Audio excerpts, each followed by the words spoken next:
जिस दिन भारतीय जनता पार्टी को मौका मिलेगा, एक एक पाई हिंदुस्तान की वापस लाई जाएगी। हमारी चोरी किया हुआ पैसा वापस आना चाहिए कि नहीं आना चाहिए? हिंदुस्तान के एक एक गरीब आदमी को मुफ्त में 15-20 लाख रुपए यूं ही मिल जाएगा। सरकार आप चलाते हो और पूछते मोदी को, ये जनता के पैसे हैं, गरीब के पैसे हैं।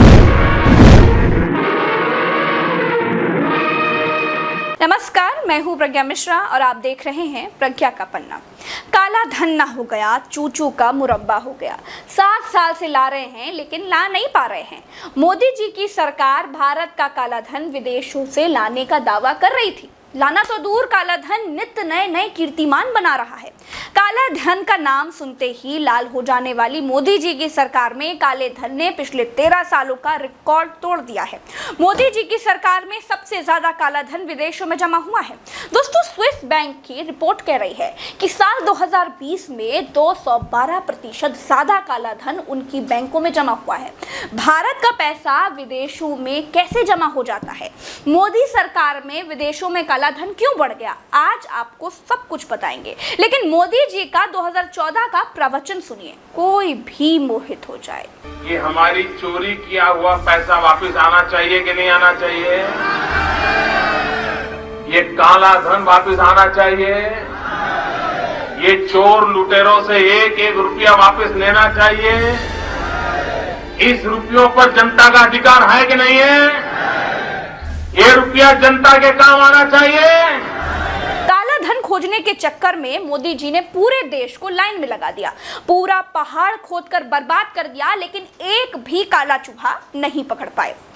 रिजर्व बैंक ने कहा, साहब 99% नोट वापस बैंक आ गए हैं। नोटबंदी बेमतलब ही कर दी। सरकार ने बाद में यह कहकर मन बहला दिया कि नोटबंदी से आतंकियों के पास पैसा अब नहीं बचा है।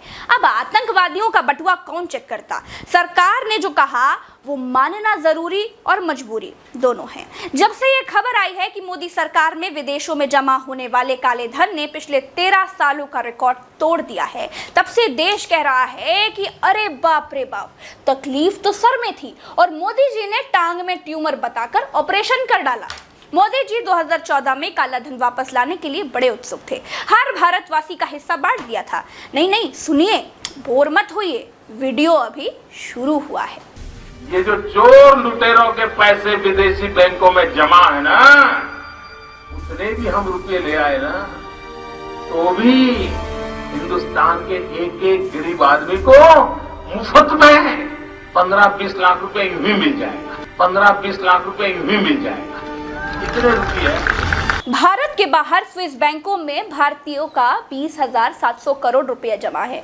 भारत से छिपाकर विदेशी बैंकों में पैसा जमा करना काला धन ही है। दोस्तों, बात बढ़ने लगी तो वित्त मंत्री निर्मला सीतारमण आई। कहा, अजी वो इसलिए जमा हुआ होगा, वो उसलिए जमा हुआ होगा, अजी वो कंपनियों का पैसा होगा। ये उसी सरकार की मैडम है जिनके लोग पहले आंख मूंद कर कहते थे कि भारत से छिपाकर विदेशी बैंक में जमा धन काला धन ही है।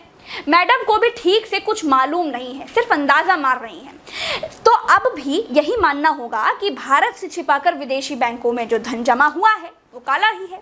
मैं जानती हूँ आप काला धन वापसी और स्वघोषित स्वदेशी बाबा रामदेव से भी कुछ पूछना जरूर चाहते होंगे, उनका जवाब भी आपको बताऊंगी। लेकिन काला धन चौकीदार के होते हुए विदेशों में गया क्यों, ये जान लीजिए।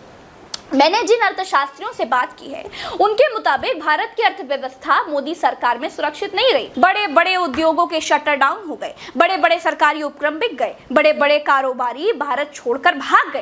जिस स्पीड से बैंकों का विलय हुआ, शाखाएं बंद हुई, लगने लगा कि पैसा भारत की बैंकों में बिल्कुल असुरक्षित है और घर में रखा धन तो काला ही होता है।